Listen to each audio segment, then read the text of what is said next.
Yes चलो कैसे आप सभी। Hare Krishna to all of you. तो as you all know class 9th में चैप्टर फर्स्ट को स्टार्ट किया था और आज बच्चे chapter first matter in our surroundings over होने जा रहे हैं। आज का टॉपिक क्या है? आज हम सीखेंगे इवेपोरेशन होता क्या है, ऐसे कौन कौन से फैक्टर्स हैं जो कि इवेपोरेशन के रेट को कंट्रोल करते हैं, और साथ में बच्चे how does evaporation calls cooling है। तो इस लेक्चर को कंप्लीट करने के बाद तीनों टॉपिक्स आपके क्लियर हो जाएंगे और बच्चे आपका चैप्टर भी और हो जाएगा। तो इस चैप्टर के रिगार्डिंग लेक्चर 1.1, 1.2 और 1.3 पहले ही अपलोड है। अगर आप नए हो तो पहले वो लेक्चर्स कंप्लीट करके आना। एंड बच्चे साथ साथ हम क्या प्रोवाइड कर रहे हैं, साथ साथ को हर एक लेक्चर के बाद हम आपको वर्कशीट प्रोवाइड कर रहे हैं। तो आज के इस लेक्चर को कंप्लीट करने के बाद इवनिंग तक बच्चे आपको एक लेक्चर आएगा जहां पर हम क्या करेंगे, जहां पर लेक्चर 1.4 के बेस पे प्रोवाइड करेंगे। वर्कशीट 1.4 है, तो आराम से ये लेक्चर कंप्लीट करो, वर्कशीट करो, सारे क्वेश्चन हो जाएंगे। अब जो नेक्स्ट वीडियो आएगी वहां पर हम कवर करेंगे एनसीईआरटी के एक्सेल क्वेश्चन। तो अगर नए हो तो चैनल को सब्सक्राइब करना ना भूलिएगा। सीधा चलते हैं अपनी वीडियो की तरफ। एंड बच्चा जो भी क्वेश्चन आपसे लेक्चर के दौरान पूछे उन सभी के आंसर मुझे कमेंट सेक्शन में जरूर देना। Let's go to the video. Yes तो अच्छा स्टार्ट करते हैं आज का लेक्चर और बहुत ही प्यार से ओवर करेंगे इवेपोरेशन को। ऐसे कौन कौन से फैक्टर्स समझते हैं। तो आप मुझे बताओ, can you quote some examples? क्या आप ऐसे एग्जांपल दे सकते हो एवरीडे लाइफ से जहां पर आपका स्टेट में चेंज हो रहा हो, जहां पर आपका स्टेट में चेंज हो रहा, कहां से कहां आपका बच्चा लिक्विड से वेपर बन रहा हो। ध्यान देना, लिक्विड से वेपर मतलब अच्छा आपका लिक्विड से कौन सा स्टेट में जा रहा हो, लिक्विड से आपके गैसियस स्टेट पे जा रहा हो। एंड बच्चा मुझे पता है कि लिक्विड लास्ट क्लास में देखा था, जैसे वाटर है, वाटर अच्छा लिक्विड है, तो वाटर किस टेम्परेचर पर आकर बच्चे आपका स्टेट में चेंज करता है, वो है आपका 100 डिग्री सेल्सियस। जैसे ही वाटर को 100 डिग्री सेल्सियस देते हो, वाटर आपका वाटर वेपर पे बनना चालू हो जाता है। पर लेकिन से कह रहा है कोई ऐसा एग्जांपल तो जहां पर लिक्विड से गैस तो बन रहा है, लेकिन जो लिक्विड है वो आपका बॉइलिंग पॉइंट पर पहुंचा ही नहीं है। एग्जांपल वाटर का, वाटर का बच्चे बॉइलिंग पॉइंट कितना होता है आपका 100 डिग्री सेल्सियस। क्या 100 डिग्री सेल्सियस को 373 केल्विन लिखा जा सकता है? तो अच्छा आंसर का यस है। तो ऐसे सोचो एग्जांपल कि वाटर 100 डिग्री सेल्सियस पर पहुंचे बिना ही आपका स्टेट चेंज कर रहा है, मतलब लिक्विड से आपका गैसियस स्टेट बन रहा है। सोचो यार, तो आपके सामने ये बहुत ही तीन प्यारे से कॉमन एग्जांपल्स हैं। ध्यान से देखो, आप मुझे बताओ, जब कपड़े को सुखाते हैं तो उसके अंदर वाटर होता है, तो आप सोचो यार वाटर, क्या सन का टेम्परेचर 100 पहुंचा?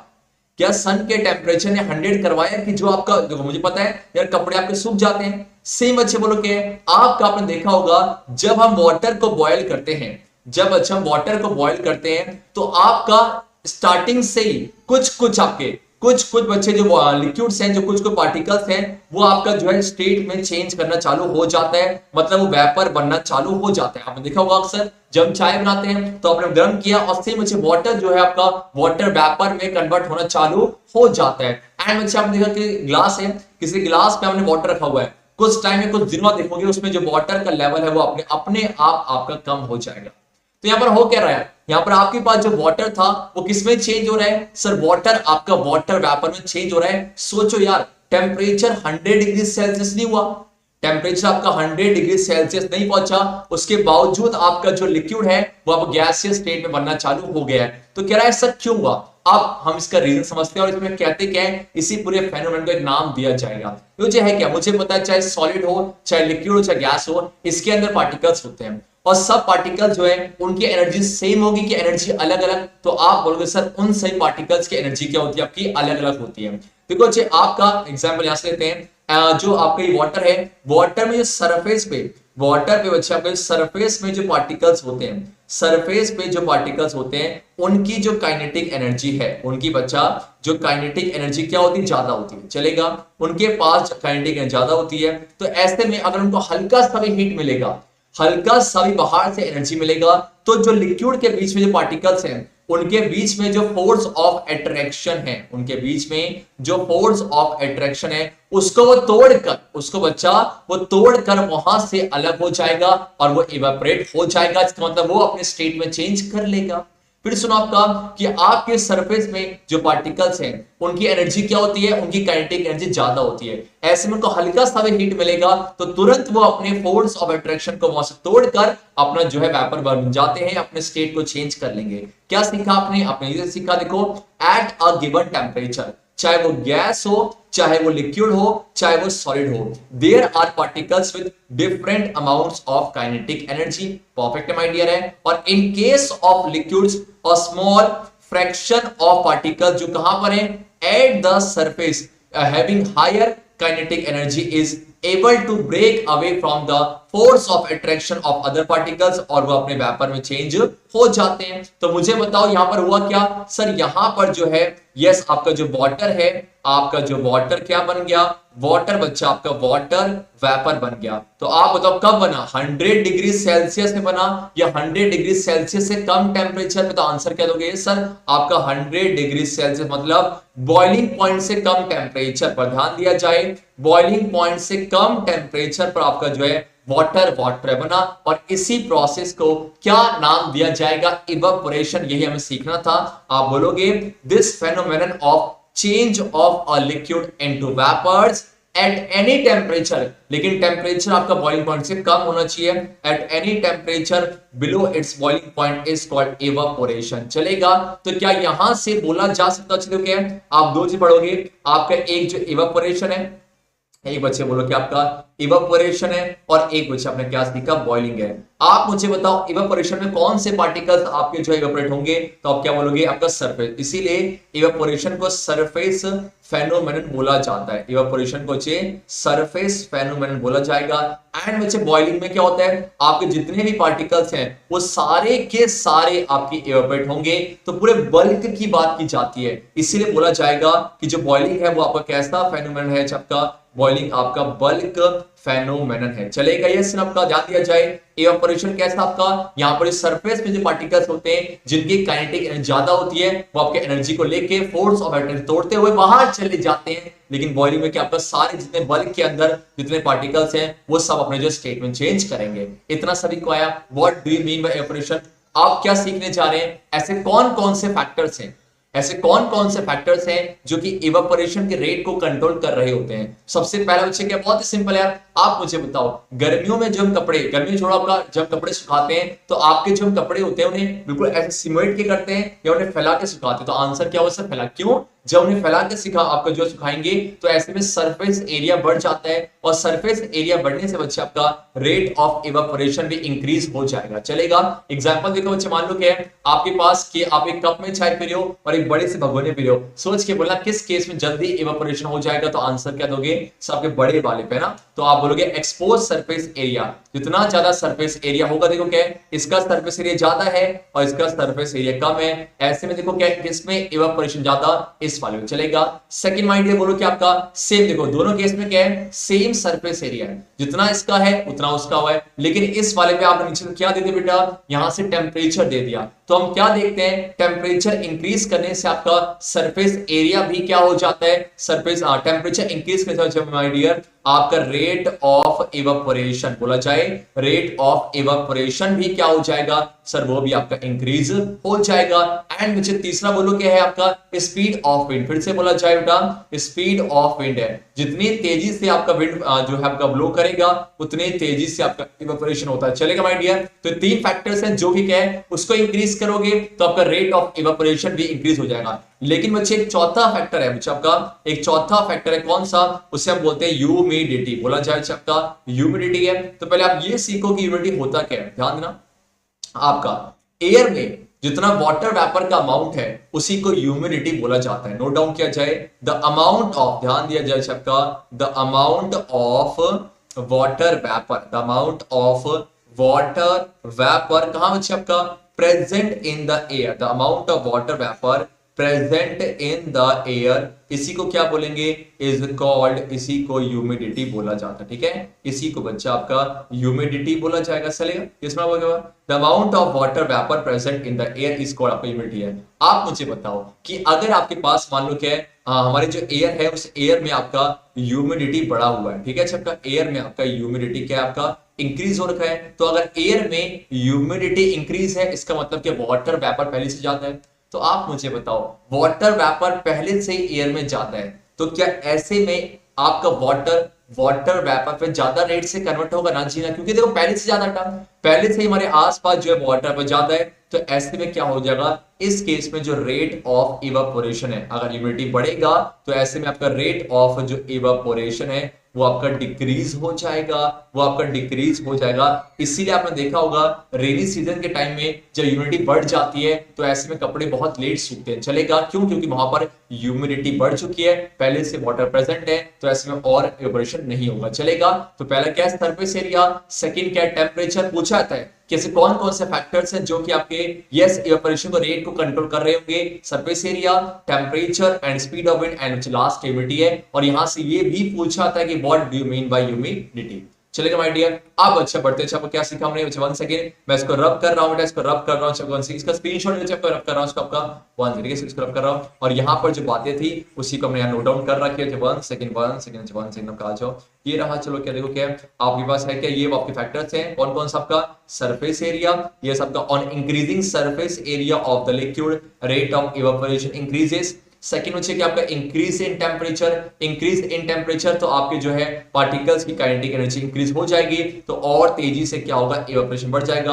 और आपका क्या विंड है, when wind speed increases rate of evaporation also increases. और लास्ट में क्या देखा, लास्ट बच्चे हमने देखा ह्यूमिडिटी।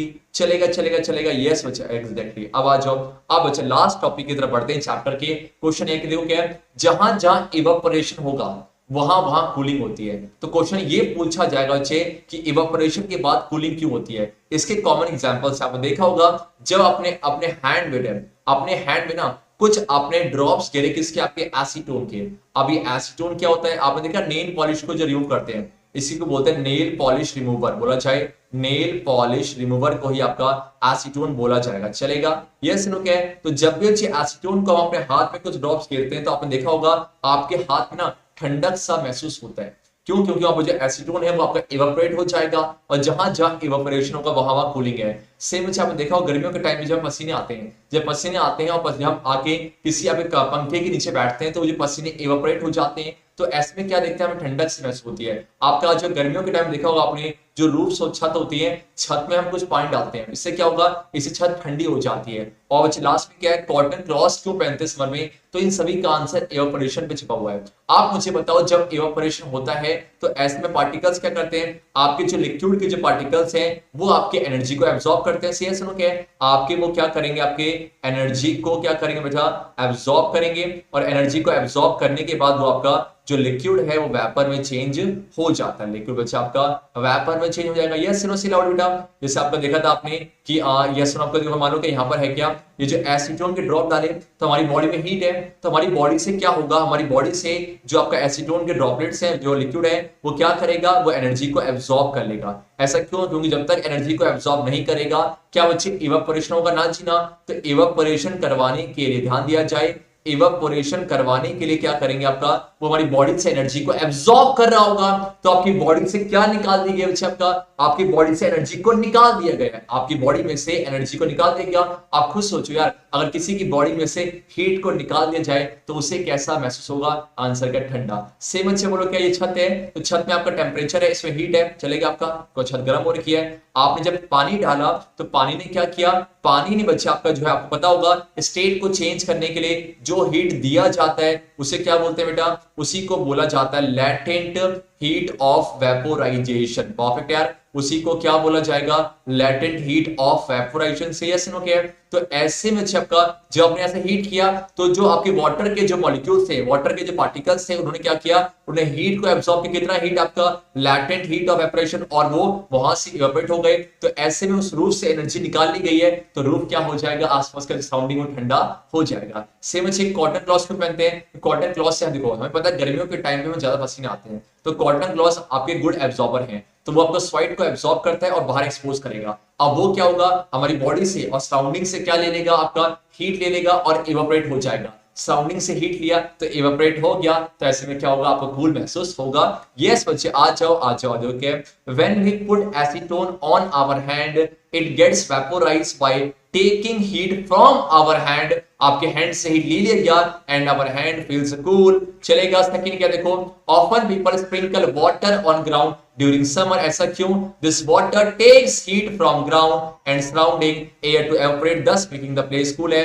एंड बच्चे बोलो क्या, we should wear cotton clothes, क्यों? देखो क्या है, पहले तो कंफर्टेबल है और साथ में as cotton is good absorber of water so it absorbs the sweat from body and exposes it to air, जहां पर क्या हो जाएगा, इवेपोरेशन और इससे आपका बॉडी कूल हो जाएगा। तो यहां से आप कंक्लूड कर सकते हो जहां जहां इवेपोरेशन बचा, जहां जहां इवेपोरेशन वहां वहां क्या होगी, यस बच्चे आपका कूलिंग हो जाएगी। सभी को है क्योंकि इवेपोरेशन के टाइम पे आपके जो पार्टिकल्स हैं वो आपके एनर्जी को एब्जॉर्ब करेंगे सराउंडिंग से, और उस आपके सराउंडिंग्स को एनर्जी एब्जॉर्ब की गई है, निकाल दिया गया है, तो उसे कूल कर दिया जाएगा। तो क्या यहां से कंक्लूड कर सकते हैं माय डियर, क्या बच्चे यहां से कंक्लूड हो क्या है, द कूल, 1 सेकंड कैसे इरेज करते हैं, आपने क्या कंक्लूड किया, आपने ये कंक्लूड किया द कूलिंग कॉज बाय, ध्यान दो, the cooling cause by evaporation is, ये मेन पॉइंट है, is based on the fact that when a liquid evaporates वो क्या लेगा, latent heat of evaporation, कहां से, सराउंडिंग से, जिससे वो सराउंडिंग को क्या कर देगा, कूल कर देगा। ये आपका मेन एक्सप्लेनेशन, प्लीज इसे अपने कॉपी में नोट डाउन किया जाए।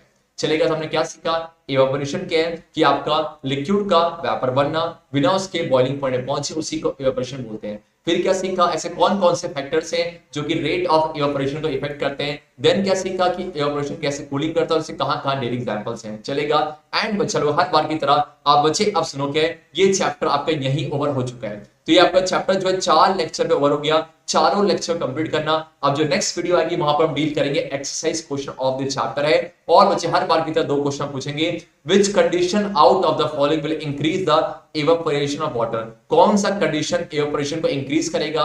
और सेकंड देखो क्या है, यहां पर ए बी सी डी है और यहां पर डी को ढक रखा है, बी का सरफेस एरिया कम है और ए और सी का सरफेस एरिया बराबर है, और सी वाले में हमने एक फैन चला रखा है। तो आपसे क्या पूछ रहा है, yes suggest in which of the vessels A B C D जो रेट ऑफ इवेपोरेशन सबसे ज्यादा होगा। Let me know both the answer in the comment section, दोनों के आंसर आप कमेंट सेक्शन में जरूर देना। एंड बच्चे हर बार की तरह अपना वैल्यूएबल फीडबैक देना कि 4 लेक्चर्स को कंप्लीट करने के बाद क्या ये चैप्टर आपको परेशान कर रहा है। अब हम करेंगे एक्सरसाइज क्वेश्चन नेक्स्ट वीडियो में, तो मिलते हैं आपसे नेक्स्ट वीडियो में। दोनों क्वेश्चंस के आंसर जरूर देना कमेंट सेक्शन पे। एंड बच्चे इसके रिगार्डिंग आप क्या अपलोड करूंगा, इसके रिगार्डिंग अपलोड करूंगा worksheet 1.4। Thank you so much for giving your valuable time. मिलते हैं आपसे नेक्स्ट वीडियो में, तब तक के लिए हरे कृष्णा।